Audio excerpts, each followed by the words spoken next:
Hello and welcome to the Bantams online YouTube channel, and this is part 4 of the Football Manager Bradford City Realistic Add-on, where I am being Graham Alexander and facing up to some of the challenges he has, and we are into the transfer window. If you aren't already, please do take a moment to subscribe to this channel, and if you want updating as soon as the next one of these comes out, hit the bell icon and you will get notified straight away. Anyway, I left you with the news that Sam Stubbs had gone to Shrewsbury Town. I forgot to mention that Timmy Odesina has gone to Mansfield Town for a fee in the range of £4,000. Not the biggest, but I just wanted him off of the wage bill. If you don't know why, check the link in the top corner and you can watch the earlier episodes of this and catch up on what's going on. Let's get straight down to business with some transfer news.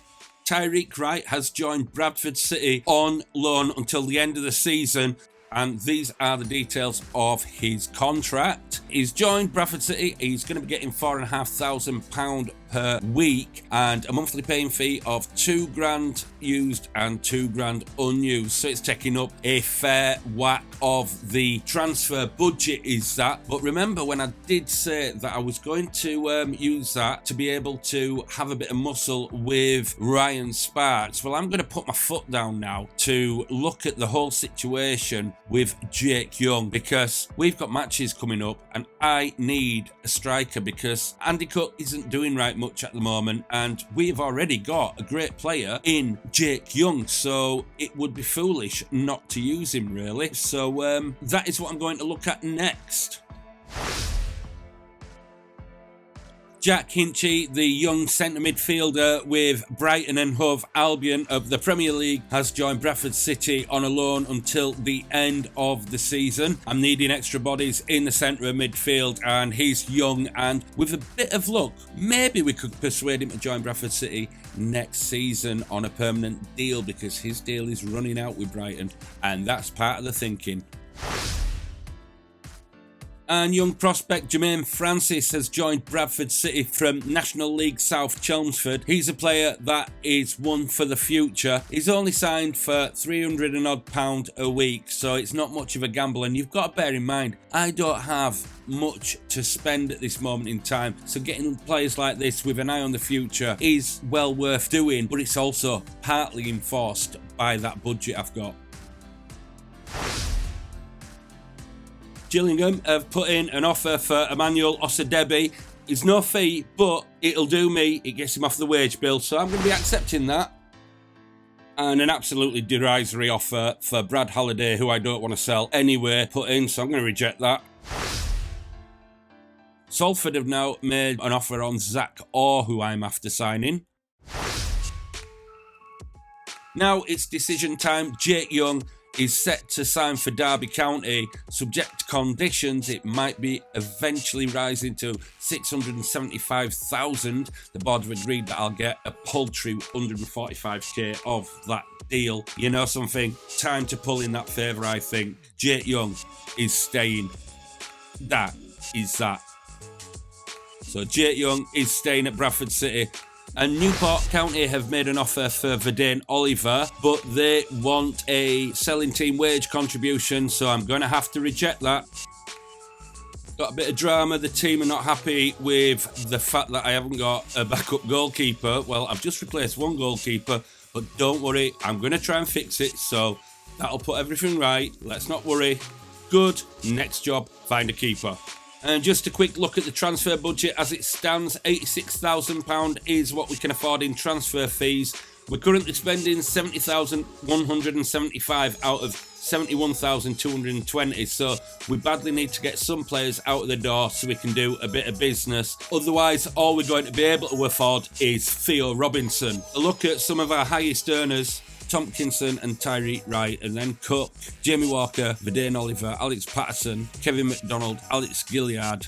Expiring contracts. This is a situation. Matt Derbyshire in the summer, Colin Doyle in the summer. These aren't big wages, but could do with that off. Luke Hendry, again, I'd like him off my list, because if you look at this, we are paying $2,000. They're paying most of it, which isn't too bad, but still not great. And Liam Rydalge, not on a massive amount of money, you see, so he's always worth keeping around at the moment unless I can find a replacement. So these are the situations that we've got to deal with. Well, on to match day, and we are hosting Doncaster Rovers, and I am going to be starting with Jake Young up front, partnering Tyler Smith. Yes, there's no Andy Cook, he's been dropped to the bench. Bobby Poynton just behind the front two because Jamie Walker is still injured, and as you can see, Richards and Halliday are the wing backs with Smallwood and Gilliard in the middle, and as usual at the back, Tompkinson, Platt and Kelly. But it is Sam Walker starting in goal for Bradford City, making his debut in place of the departed Harry Lewis. So it's plenty to look forward to. Let's see how this team gets on. Tyreek Wright is on the bench, along with Rydalge, Cook, Oyegoke, Pattison and Kevin McDonald. So let's see how we get on. And there's confirmation of the starting lineup with the referee Scott Simpson.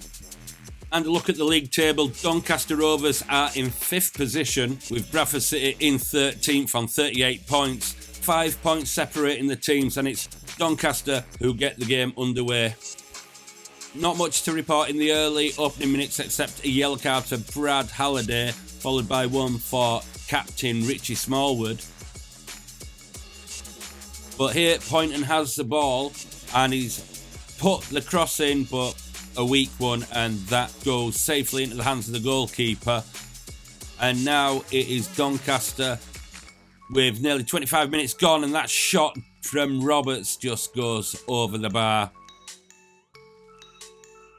And still not an awful lot going on.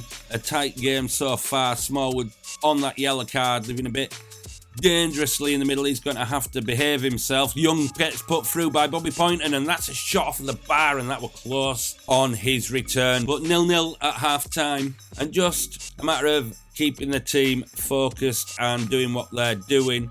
And into the second half now, 55 minutes gone. Smallwood plays the ball to Halliday. Halliday looking for options. He finds Gilliard. Gilliard puts in a cross. Can he find Smith? He doesn't, but is that a penalty? It is. It's been given, and Tyler Smith will step up to take this and dispatches it in the bottom left-hand corner. Well taken by Tyler Smith for his 11th goal of the season. Time to bring Jake Young off for Andy Cook. Jake Young obviously couldn't play a full 90 minutes, so it was a matter of bringing Andy Cook on. Had to protect Jake Young there somewhat. And again, Platt with a nice diving header. I'm not sure what he was doing there, to be honest, but he did get the ball away from the goalkeeper, although the goalkeeper probably could have dealt with it. And Bradford City on the attack now, and it's Cook. Shot from distance, and that not far away. Good effort from Andy Cook. And some nice link-up play. Poynton now. Poynton, he's looking for options. He has to play it back to Richards. Richards, can he get this cross in? He doesn't, but he plays it to Poynton in the box, and he's brought down for a penalty. And this time it's going to be substitute Andy Cook, the normal penalty taker. And it's saved, and his barren spell continues. Smith with the corner, headed away. And yeah, you've got to feel sorry for Andy Cook at the moment. And that cross goes in, and still nothing comes of it. And that's out for a throw-in. Tiring players. Richards comes off for Rydalge. Poynton is going to come off for Tyreek Wright to get some action. And Smallwood is coming off for McDonald. 3 substitutions made there, mainly to reserve energy as usual, and hopefully spark something else with the Bradford City team. But it's Tompkinson who has the ball, plays it back to Platt, Platt to Smallwood, Smallwood back to Kelly, Kelly to Poynton. And most men behind the ball at the moment for Doncaster Rovers, but Poynton's trying to find some space, and he does. He picks out Richards.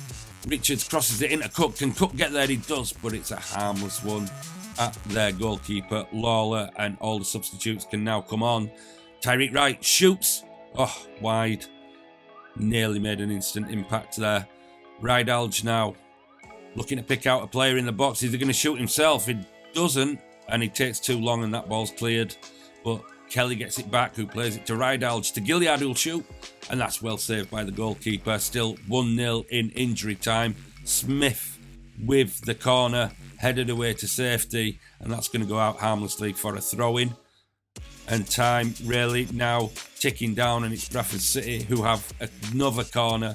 Tyler Smith takes it, headed away again and cleared by Faulkner, but that is that. Bradford City 1, Doncaster Rovers 0. It's 3 points to Bradford City.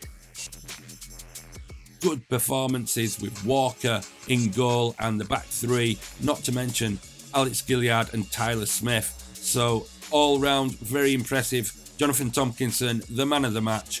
I'm happy with that result. What's that done to the table? Bradford City are now in 12th, 41 points, only 2 points behind Doncaster Rovers, who have dropped to 7th in that last playoff spot.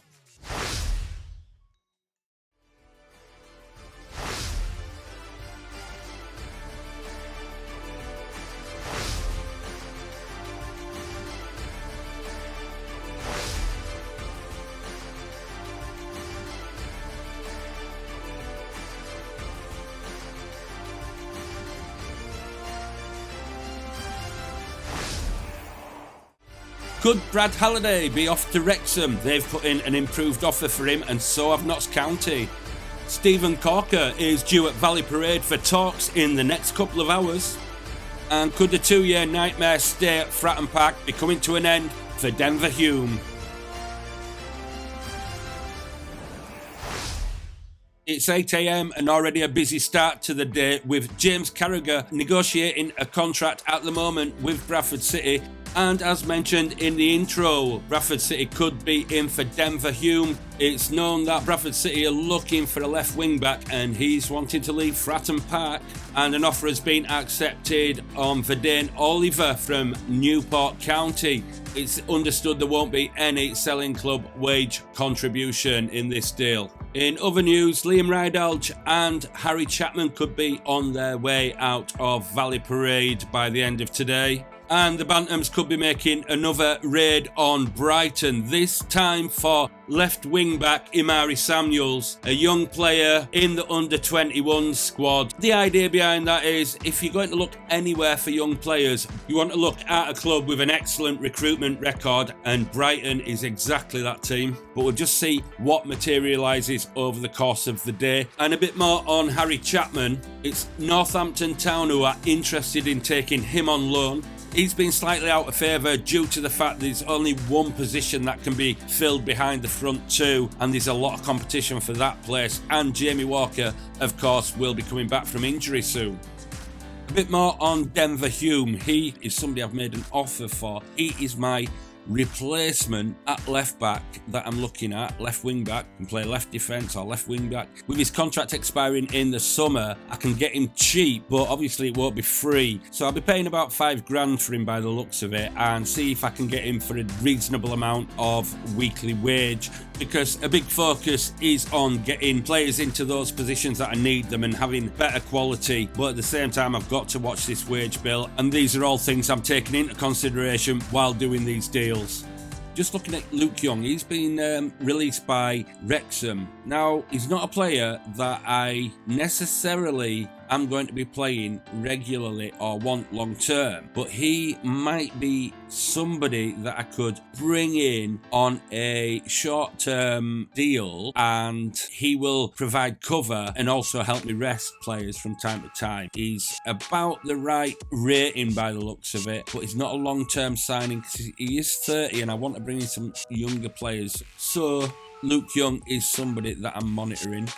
But back to Imari Samuels, let's get a look at him. First of all, it looks like it's going to have to be on loan. He looks good stats-wise for his age, and the fact he's at Brighton. He could come to Valley Parade, play for us for half a season, and then maybe we can take up his contract. £2,000 is affordable a week, so this looks really promising and somebody I'm very keen on getting on board. Just going to have a chat with his agent now, see if I can have any chance of bringing him. He's currently keeping his options open, which is always promising. The price say won't see, that's too expensive for me, so the loan deal is probably the best. A wage of between $4,100 and $6,000. I could probably stretch to the lower end of that, but it would make him one of our top earners, if not our top earner. But it's worthwhile trying for the loan, so we'll get him on loan and we'll worry about all the other details later. At least if we get him in the club, that means we've got something of a chance. And is that 10% that they're wanting? I'll try for nothing. 10%? Well, that's fair enough. 200 quid a week is a bargain, so I will take that. And I'm still desperately trying to get rid of Matt Derbyshire, among others. But a big part of my problem is the clubs that do want him want a wage contribution. That I cannot let happen. And Denver Hume is interested in negotiating a contract with Bradford City. This is pretty promising because his wage demands aren't as high as I worried they might be. He wants between 1,700 and 2,000 a week. That looks all right to me. So obviously I want to get him for as low as possible because budgets and all that.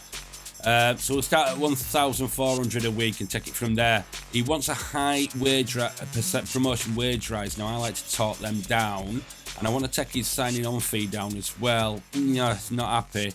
I'm happy with that. I've got him for the 16,000 signing on fee. Saved that on a lot of the fee anyway. So we leave it in his hands whether he's to become a Bradford City player, and we take it from there.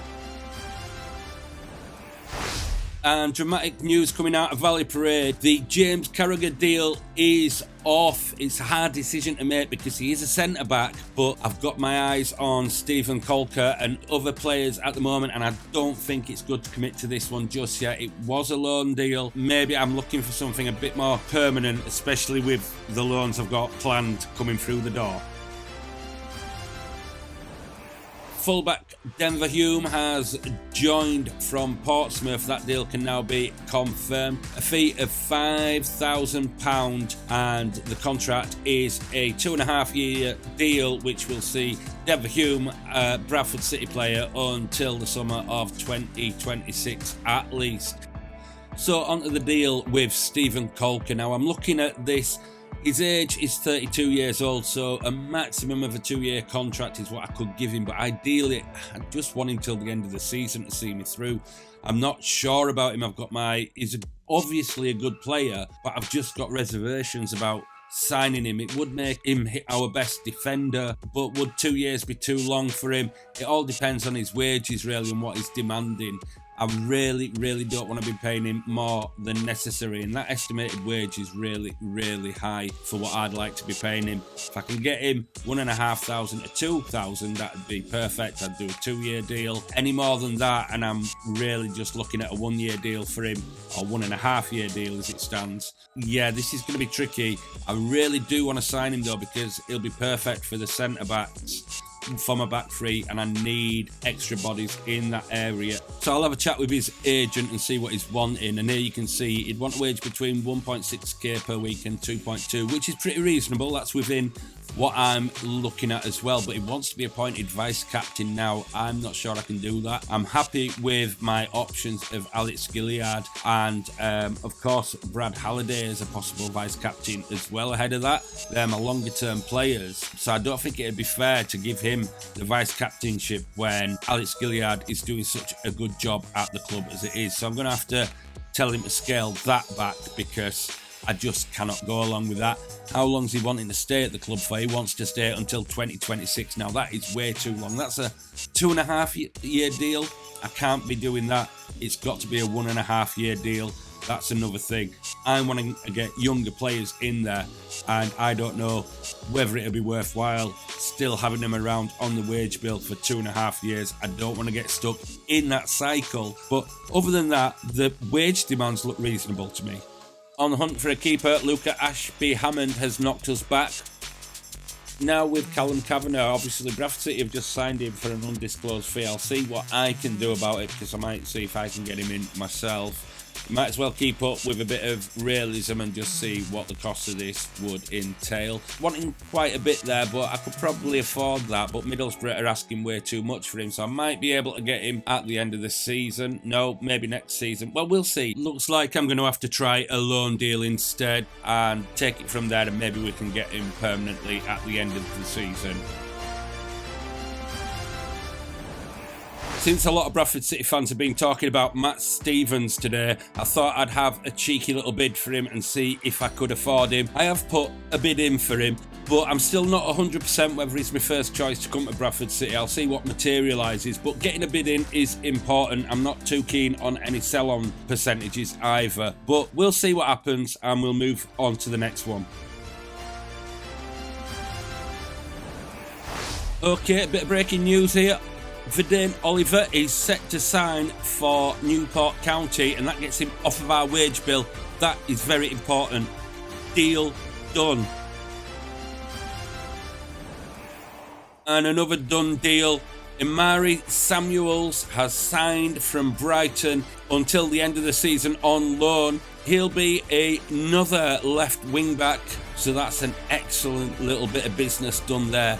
But it also means now that it's time to let another fullback go. Now, this is a bit of a difficult one because what I've signed isn't a right wing back, but I do need to make space on the loans. And although I can have as many loans as I want, I can only use 5 in the matchday squad. So Daniel Oyegoki is returning to Brentford, his parent club. And worst case scenario, if I don't find a replacement in time, there's always Alex Gilliard who can fit into that position should I need it if Brad Halliday gets injured. So things starting to hot up on transfer deadline day, and we'll just have a look at how the budget looks at the moment. We've got that down to £65,800 and odd pound per week we're spending on wages. We've got 40,000 remaining in the transfer fee budget, so a little bit more to play with there. Maybe 2 or 3 players incoming possibly with that, but they've got to be the right players.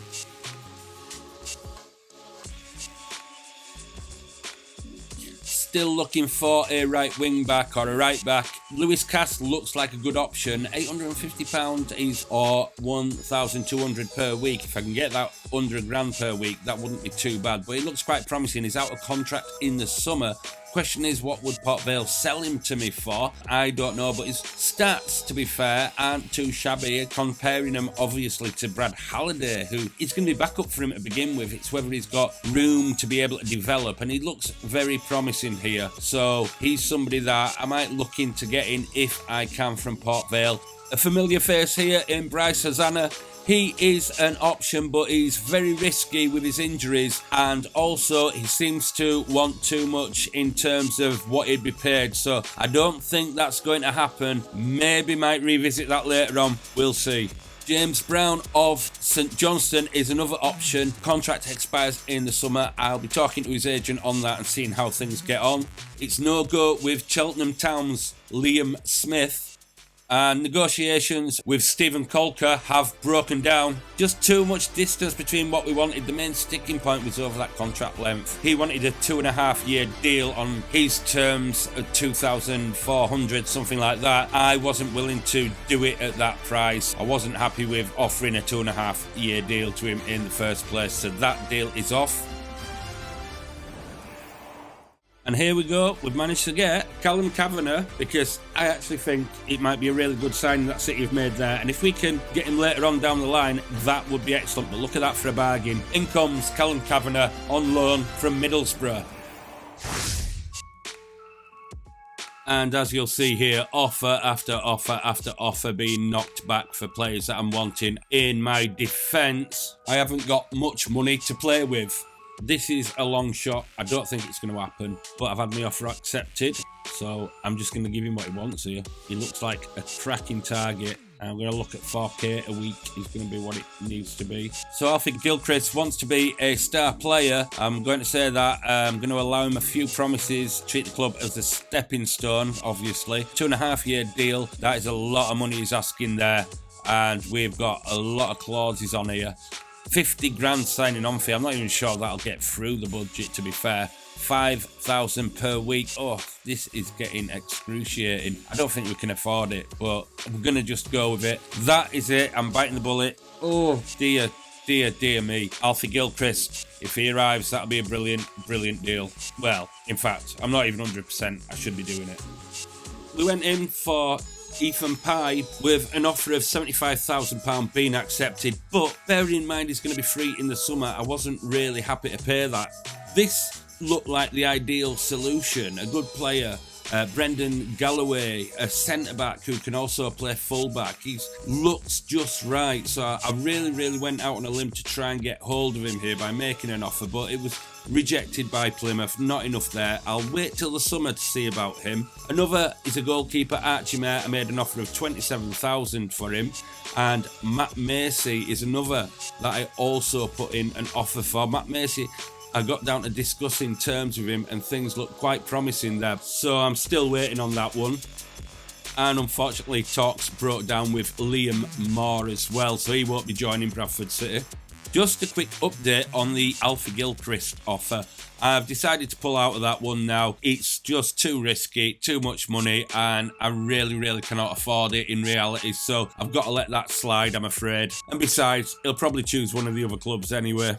And it really started getting desperate from here. Will Mannion was one player that I went in for, no luck there. Notts County made an offer again for Brad Halliday. This time I rejected it yet again. And Zach Jules, absolutely getting nowhere with that deal either. So just not the funds there to be able to facilitate any of this.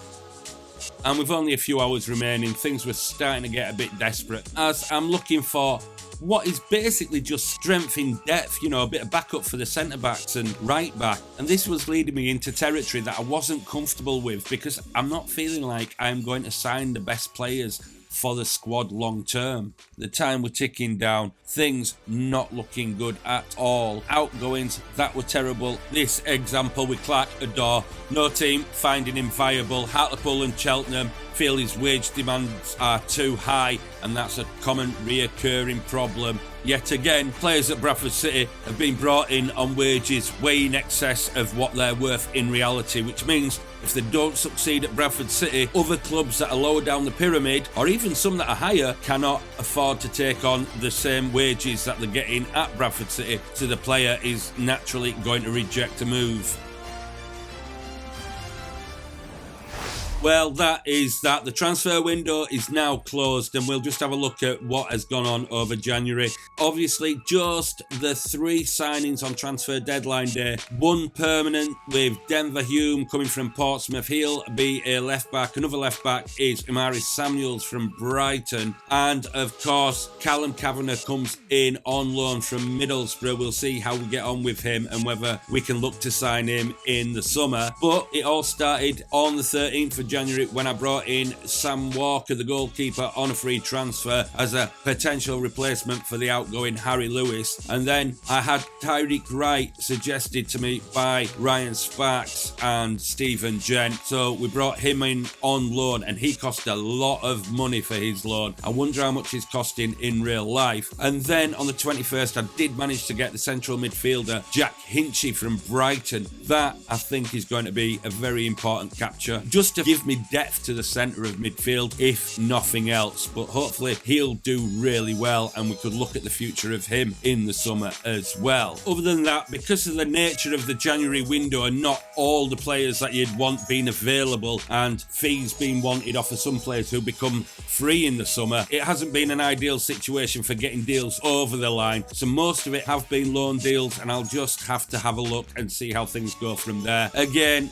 not ideal. We didn't have the biggest budget available to play with. In the end, I've freed up quite a bit, and going forward, that looks promising for the summer. But you've got to remember, I've also sorted out a new contract for Matty Platt, and I'm in the process of sorting out a new contract for Brad Halliday. So I've been able to do that by freeing up some wages on that wage bill as well. So from a fan's point of view, probably not the most inspiring, but it is business well done. And on the out list, the deals that got done today, well, there was only one, and it was our highest earner, Verdane Oliver, who I managed to get out to Newport County, so that was really important. But it did start with another miracle transfer. I managed to get Ash Taylor out the door to Salford on a free transfer. Then followed Timmy Odesina to Mansfield for only 4k, but it gets him off the wage bill. I've got no use for him whatsoever at the club. Sam Stubbs went. Yes, I'm a bit disappointed on that. I maybe should have kept him. I haven't got the cover at centre-back, but it is a £13,000 deal, which does rise to 24k, so it's not terrible, but I hold my hands up on that one. Harry Lewis wanted to go to Portsmouth, and he went to Portsmouth for 170,000, and on the 25th I did manage to get rid of Emmanuel Osadebe to Gillingham on a free transfer, which is another player who was taking up a big portion of the wages, but a lot of players remain at the club.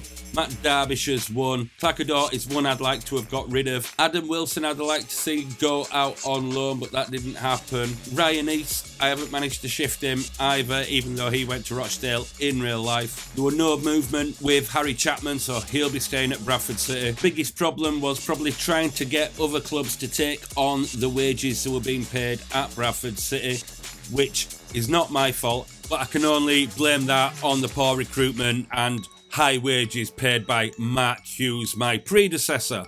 So this is now the situation with our budget. The transfer budget might be zero, but I've got that wage bill down to 65,000. So that gives me a bit of money that I can use either in the summer, but I could use it to try and bring in some free transfers on short-term contracts that might bolster some numbers as well. So I'll be looking into that on the next episode. Let me know what you think in the comments. Let me know what deals you think I did well, what I could have done better, what you'd have done in my shoes, because it's a similar situation to what Graham Alexander will have faced in real life. Also, take a moment just to hit that like button, because it's really appreciated and it does help it get seen by more people. And as you can see by the size of this channel, I need all the help I can get. And also, if you're not already subscribed, hit that subscribe button, and if you hit the bell icon, you'll be alerted as soon as the next episode of this is released. And in that episode, I will be covering the month of February. Well, all that's left to say is thanks very much for watching, and I'll catch you later.